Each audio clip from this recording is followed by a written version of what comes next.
জগদ্ধাত্রীর রূপে স্বয়ম্বর অফিসে গেলে ধরা পড়লো দুর্গা। দুর্গাকে দেখে অবাক হলো স্বয়ম্বর। হ্যাঁ বন্ধুরা, এমনটাই দেখা যাবে। বিস্তারিত জানতে ভিডিওটিতে লাইক দিয়ে সম্পূর্ণ দেখতে থাকো।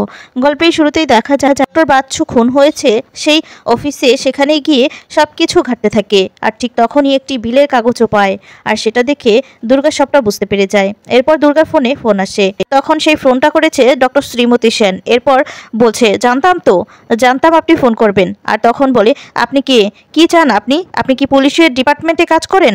বাচ্চু সেন যে চ্যানেলের অপারেশনের সময় উনি ছিলেন, সেটা আপনি কি করে জানেন? যদি সবই জানেন তাহলে আপনি আমাকে অ্যারেস্ট করাচ্ছেন না কেন? অ্যারেস্ট করে নিয়ে গিয়ে আপনি প্রমাণ করুন যে আমি খুনি। এখন দুর্গা বলতে থাকে, আরে ঠান্ডা হন, কুল আগে ঠান্ডা হন তো। সহজে আপনি পাপ থেকে বাঁচতে পারবেন না সারা জীবন, বুঝলেন তো? সারা জীবন আপনার পিছনে একটা ভয় তাড়া করে বেড়াবে। আর তখন এই কথা শুনে শ্রীমতী একটু ভয় পেয়ে যায়। তারপর বলতে থাকে, আমি যদি ভুল না করে থাকি তাহলে এই যে বাচ্চু সেন এরপর টার্গেট হবে। আর তখন বলতে থাকে যে কে টার্গেট হবে? তখন বলে, আপনার আরেক ডাক্তার। এরপর বলে যে ওই যে ডাক্তার ভৌমিক, এরপর টার্গেট হবেন ম্যাডাম আপনি। আর তখন কথা শুনে শ্রীমতী তো আরো ভয় পেয়ে যায়। শ্রীমতী তখন বলতে থাকে, টার্গেট কে করছে টার্গেট? আর তখন বলে, টার্গেট করছে যে কেউ করতে পারে, যে প্রমিতা সেনকে খুন করেছে সেই টার্গেট করছে। তখন বলতে থাকে, কে করছে আমি সেটাই তো বুঝতে পারছি না। এরপর বলতে থাকে, বা এই যে বাচ্চুর পরিচিত। আর তখন বলে, কার কথা বলছেন আপনি?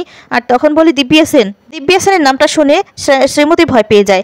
এরপর দেখা যাবে চিরঞ্জিত সেখানে চলে আসে। চিরঞ্জিত তখন বলতে থাকে, কে? আচ্ছা, আপনার মানে এখনো এখানে কি করছেন? তখন বলে, এই যে ফটোশ্যুট করছি। এরপর বলে, ফটোশ্যুট হয়েছে? আর তখন বলে, হ্যাঁ হয়ে গেছে। এই কথা বলে তাড়াহুড়ো করে দুর্গা সেখান থেকে বেরিয়ে যায়। এরপর বলতে থাকে, সেন্স মেয়েটা এরকম করে বেরিয়ে গেল। আর তখন দেখতে পাই ডয়ারটাও খোলা। এরপর বলে, ডয়ারটা তো বন্ধ ছিল, তাহলে ডয়ারটা কিভাবে খুললো? এই যে শুনছেন? এই কথা বলে বাহিরে গিয়ে দুর্গাকে খুঁজতে থাকে, কিন্তু কাউকে খুঁজে পায় না। আর বলে, কই কেউ তো নেই, তাহলে ওই মেয়েটাকে? এদিকে দেখা যাবে দিব্যাকে দুর্গা ফোন করে। আর ফোন করলে দিব্যা জিজ্ঞেস করলে যে কে? আর তখন বলছে যে ডেলিভারি বয়। এরপর বলে, ডেলিভারি বয়? আমি তো কোনো খাবার অর্ডার করিনি। দুর্গা বলে, আরে অর্ডার করেছিলেন তো। তখন এদিকে দুর্গা বলে, আরে জনপ্রিয় অ্যাপে খাবার অর্ডার করেছিলেন তো। তখন দিব্যা বলে, কি খাবার অর্ডার করেছিলাম আমি? এরপর দুর্গা বলে দেয় যে কি খাবার অর্ডার করেছে। এদিকে দিব্যা একটু রেগে গিয়ে বলতে থাকে, আমি কোনো খাবার অর্ডার করিনি। আর তখন বলে, রেগে যাচ্ছেন কেন? আপনি অর্ডার করেছেন তো? দুর্গা বলে, ওহো দেখুন তো, আপনি তাহলে খাবার অর্ডার করেননি? তখন বলে, না আমি কোনো খাবার অর্ডার করিনি। এরপর বলে, তাহলে ভুলে হয়তো বা আপনার কাছে বাচ্চু সেন ওই কাছে খাবারটা ভুলে চলে গেছে। এখন দিব্যা ভয় পেয়ে বলতে থাকে, এই কোন বাচ্চুর কথা বলছেন? কি বলছেন? কি? তখন বলে, আরে এনএফটিএসিয়া করে বাচ্চু স্যার, বুঝতে পেরেছেন? আর তখন বলে, আরে কি আবল তাবল কথা বলছেন আপনি? তখন বলে, কোনো আবল তাবল কথা বলছি না। ঠিক 9:37 খাবারটা দিল, ব্যাস ডেলিভারি বয় এগুলো অমনি বিপত্তি। তখন বলে, খুন করে দিল তো। এরপর বলে, ওই ডক্টরটা তো খুন হয়ে গেল। এ কথা শুনে দিব্যা বলতে থাকে, কি আবল তাবল কথা বলছেন বলুন তো? আর তখন দুর্গা বলে, ডোন্ট ওভার স্মার্ট, হ্যাঁ ডোন্ট ট্রাই ওভার স্মার্ট। হ্যাঁ দিব্যা সেন, পেটের ভিতর হাত ঢুকিয়ে না ভিতর থেকে একদম নারী বুড়ি সব টেনে বের করে নিব। এই কথা শুনে দিব্যা অবাক হয়ে যায়। আর তারপরে দিব্যা জগদ্ধাত্রীর কথা মনে করতে থাকে যে এই কথা তো জগদ্ধাত্রী বলতো। আর তখন বলতে থাকে, এরকম ভাবে আরেকজন কথা বলতো, জানেন তো? কে বলছো তুমি? বলো তো। এরকম কথা তো জাস্টানাল বলতো। তখন দুর্গা বলে, ধরে নিন না জাস্টানাল আমি। দিব্যা বলে, তুমি কে বলছো সেটা বলো। আমি তোমার সাথে দেখা করতে চাই, তোমার সাথে মিট করতে চাই। কি বলছো কি এইসব বলো তো তুমি। আর তখন বলে, ম্যাডাম সে নজর এড়িয়ে গেছে এই বিলটা, বুঝলেন তো? এটা নিয়ে গেছে ফরেন্সিতে, টেস্ট হবে খাবারে কোনো বিষ টিস আছে কিনা। দিব্যা বলে, খাবারে কোনো বিষ ছিল না, খাবারে কোনো বিষ ছিল না। আর তখন বলে, খাবারটা যে ফোন নাম্বার থেকে অর্ডার করেছেন সেই ফোন নাম্বার মানে সেই মেয়েটা রুবিনা, তাই তো? তো ভয় পেয়ে যা দিব্যা। আর বলে, হ্যাঁ। এরপর দুর্গা বলে, হ্যাঁ কে বলছো তুমি বলো তো। আর তখন বলে, প্রশ্ন করবেন না ম্যাডাম, প্রশ্ন আপনি করবেন না তো, আস্তে আস্তে ধীরে ধীরে দেখুন উত্তর পেয়ে যাবেন। অর্ডার করলো কে আর মরলো কে? কাঁচা কাজ হয়ে গেছে কিন্তু, হ্যাঁ একদম কাঁচা কাজ করে ফেলেছেন আপনি। মুখার্জিকে ফাঁকি দিলেও আমাকে ফাঁকি দেওয়া যাবে না, বুঝতে পেরেছেন? এখন দিব্যা আবার জিজ্ঞেস করতে থাকে, কে? আর তখন দুর্গা কোনো কিছু না বলেই ফোনটা রেখে দেয়। এরপর দেখা যাবে দিব্যা বলতে থাকে, ও মাই গড ডেলিভারি বয়। এ কথা বলে তাকে ফোন করে সমস্ত কিছু জিজ্ঞেস করে ডেলিভারি বয় কোথা থেকে, আর তাকে দুনিয়া থেকে শেষ করে দিতে। তখন বলতে থাকে, আজকে রাতেই শেষ করে দিতে, 50 লক্ষ টাকা দিবে এর জন্য। দিব্যা তখন একটু চিন্তায় পড়ে যায়, বলতে থাকে বাচ্চু সেনের মৃত্যুর তদন্তই বা এখন কে করছে। আর তখনই একজন ফোন করে বলতে থাকে যে স্বয়ম্ভু মুখার্জি তদন্ত করছে। তখন দিব্যা বলে তাহলে এই মেয়েটাকে। আর জগদ্ধাত্রী কাছে এসে ইশারা দিয়ে ত্রিশূল দিয়ে বুঝিয়ে কার কথাই বোঝানোর চেষ্টা করতে থাকে, কিন্তু জগদ্ধাত্রী তো কোনো কথাই বলতে পারে না। বারবার করে এই কথা বলে দেখা যাবে কাকন কাঁদতে থাকে। ঠিক তখনই সমরেশ চলে আসে। সমরেশ এসে বলতে থাকে কাকন তোমার তো আজকে আইবুড়ো ভাত, তুমি এখানে চলো। আর তখনই দেখতে পায় কাকনের চোখে জল। এরপর বলতে থাকে কি ব্যাপার তোমার চোখে জল, কিছু হয়েছে কি? আর তখন কাকন কিছু বলে না। তারপর কাকন কাঁদতে থাকলে বারবার করে জিজ্ঞেস করে সমরেশ কিছু হয়েছে কিনা, আর তুমি জগদ্ধাত্রীর দিকে এভাবে তাকিয়ে আছো কেন? এরপর কাকন ইশারা দিয়ে বুঝিয়ে দেয়, কিন্তু সমরেশ কিছু বুঝতে পারে না। সমরেশ তখন বলে ত্রিশূল, মা দুর্গা। হ্যাঁ, জগদ্ধাত্রী তো সবাইকে রক্ষা করেছে, কিন্তু তার আজকে যে কি হাল হলো, কে যে এই হালটা করলো, সমরেশও একটু কষ্ট পায়। আর তারপর দেখা যাবে কাকন কাঁদতে থাকে। ঠিক তখন সানবীর চলে আসে। সানবীর এসে বলতে থাকে ও মা তোমরা এখানে, মেয়েকে ডাকতে এসে এখানে বাপ মেয়ে মিলে গল্প করছো, এ কি কাকন কাঁদছে, তোমরা দুজনেই কাঁদছো? তখন বলে না না আমি তো ওকে ডাক দিতে এসেছিলাম। তখন বলে হ্যাঁ বুঝতে পেরেছি, ডাক দিতে এসেই বাপ মেয়ে মিলে কাঁদছো, তাই তো সুখ দুঃখের গল্প করছো, কিন্তু ওর তো আইবুড়ো ভাত, তোমার জামাই চলে এসেছে, যেতে হবে তো, আইবুড়ো ভাত খাওয়াবে না মেয়েকে, চলো।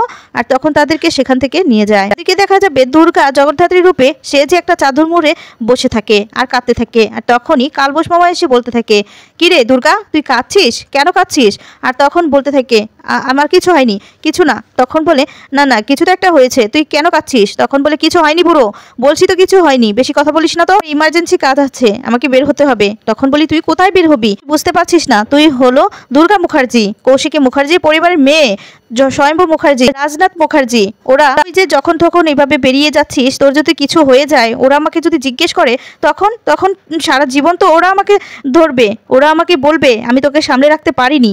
কেন তুই এমনটা করিস, বল কেন এমনটা করিস? বলে বেশি কথা বলিস না, আমার কিচ্ছু হবে না, আমি একটা ইমার্জেন্সি কাজে যাব। বলে তুই ইমার্জেন্সি মানে কোথায় যাবি?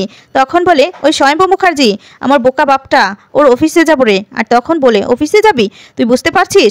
এরপর বলে হ্যাঁ বুঝতে পারছি, এই কাজটা অনেক রিস্কি, কিন্তু সেখানে আমাকে যেতেই হবে, ইম্পর্টেন্ট কাজ আছে। আর তখন বলে তুই এটা করিস না, কেন এমনটা করছিস? এরপর বলে আমাকে তো সেখানে যেতে হবে, আমার বাপ নয় আমার মা জগদ্ধাত্রী মুখার্জি, ওর অফিসে যাবো, একটা মোবাইল লাগবে, বুঝতে পেরেছিস? অরুণ দাস আসবাড়ি বয়ের ছেলেটা, ওর নাম্বারটা ছিল মোবাইলের মধ্যেই, ওই নাম্বারটা ছিল, যেতেই হবে। বলে কি বলছিস তুই, আমি কিচ্ছু বুঝতে পারছি না। আর তখন বলে আর দুধ বুড়ো কি কেউ বুঝতে বলেছে, বল কিছু বুঝতে বলেছে কিনা, আমাকে বের হতে হবে। এই কথা বলে বের হতে যায়। বলে দাঁড়া দাঁড়া বের হচ্ছিস, তুই কি গোয়েন্দা হয়েছিস নাকি? আর তখন বলে হ্যাঁ হয়েছি তো, ওই যে ওদের র্যাকেটটা করবো আমি, বুঝতে পেরেছি? তখন বলে এটা তোর কাজ নয়, তো আইন নিজের হাতে তুলে নিবি না, আমাকে সমস্ত কিছু বল, আমাকে খুলে বল না, আমি স্বয়ম্ভুকে সবকিছু বলবো, সবকিছু সমাধান করে দিবে। আর তখন বলে এই বুড়ো তুই থাম, তুই আমাকে এত জ্ঞান দিস না, আমাকে বের হতে হবে, বুঝতে পেরেছি? বলে যে তোকে ওরা কেন ঢুকতে দিবে ওখানে, তোকে ঢুকতে দিবে কেন দিবে?